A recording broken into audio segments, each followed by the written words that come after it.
ना डीजे और ना कोई दावत। खास बात तो ये भी कि शादी में कोई दान दहेज भी नहीं, ना कोई वरमाला, ना कोई सिंदूर भराई और ना ही कोई फेरे। ऐसा विवाह हुआ जिसमें महज 17 मिनट में जोड़ी बन गई।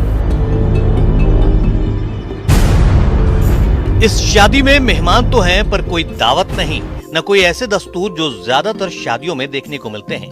तस्वीरें देखकर शायद आप ये भी सोचने लगे कि यहाँ कोई शादी समारोह नहीं बल्कि धार्मिक अनुष्ठान चल रहा है।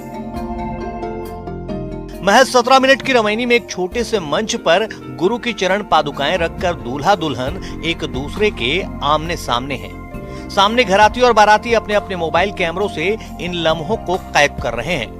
विवाह संपन्न हुआ। रामपाल की एक किताब दूल्हा दुल्हन को भेंट की गई और फिर ग्रुप फोटो का सिलसिला चला, पर कहीं भी न वरमाला हुई, न सिंदूर की कोई रस्म और न ही फेरे हुए। और फिर इस तरह दो युवा नवयुगल बन गए। ऐसी शादी होनी चाहिए। बोलने को सब बोलते हैं पर दिखावे का तो कोई अंत नहीं है। आप यदि 10 लाख की शादी करो, कोई 15 लाख की कर देगा। दिखावे का अंत नहीं है, इसीलिए क्यों ना बिना दिखावे के शादी की जाए। तो हमारे गुरुजी संत रामपाल जी महाराज जी हम लोगों को ऐसी शिक्षा दी है और उनके सारे जितने भी अनुयायी हैं वो सब इसी प्रकार से शादी करते हैं। टोटली ड्यूरी सिस्टम है, ड्यूरी फ्री सिस्टम है ये। तो कहीं के दोनों परिवार, दोनों पक्षों के लिए बहुत बेटर चीज़ है ये।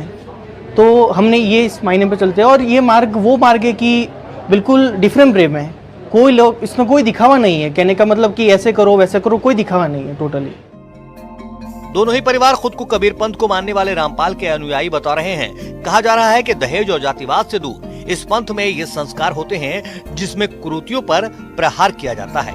इस विवाह को रमैनी कहते हैं, जिसमें 17 मिनट की रमैनी पढ़ी जाती है। कहा जाता है कि रमैनी में 33 करोड़ देवी देवताओं का आह्वान कर उन्हें साक्षी मानकर विवाह संपन्न होता है और उनका आशीर्वाद मिलता है।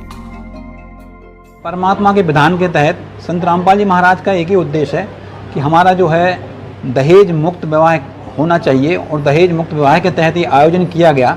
इसको रमैनी बोलते हैं। 17 मिनट की रमैनी होती है। इस रमैनी में 33 करोड़ देवी देवताओं का आह्वान किया जाता है और वो लोग आगे ही सामने अपना आशीर्वाद परमात्मा को देते हैं। परमात्मा आशीर्वाद साथ में देते हैं वो जी। किसी भी माँ बाप के लिए संतान की शादी बड़ा सपना होता है। बेटी की शादी वो भी बिना दहेज की। इस दौर में इससे बड़ी सौगात क्या हो सकती है। दुल्हन के पिता का कहना है कि कोरोना काल में इस तरह का ये आयोजन प्रासंगिक है, इसलिए उनकी आंखों में खुशी के आंसू हैं। रामपाल जी महाराज जी के जो अनुयायी हैं उनमें भक्त और भक्तमती की जो शादी होती है और भक्तों में होती है। इसमें जाति भाति का जाति भेद नहीं मानते वो, और बगैर दहेज के साधारण तरीके से जिस स्थिति में रहते, आडम्बर, ना कोई आपका बाजा गाजा डीजे खान ये कुछ टाइप का नहीं होता। सीधा तरीके से वर और वधू जो है अपने आप को उसमें देख लेते हैं, दोनों भक्त में, और भक्तात्माओं की ये बगैर दहेज की शादी हो जाती है।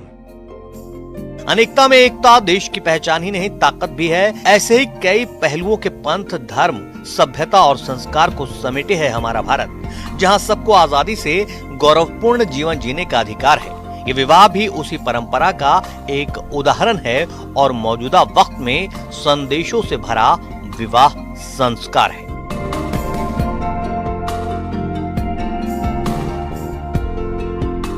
आशीष जैन, न्यूज़ 18, नरसिंहपुर।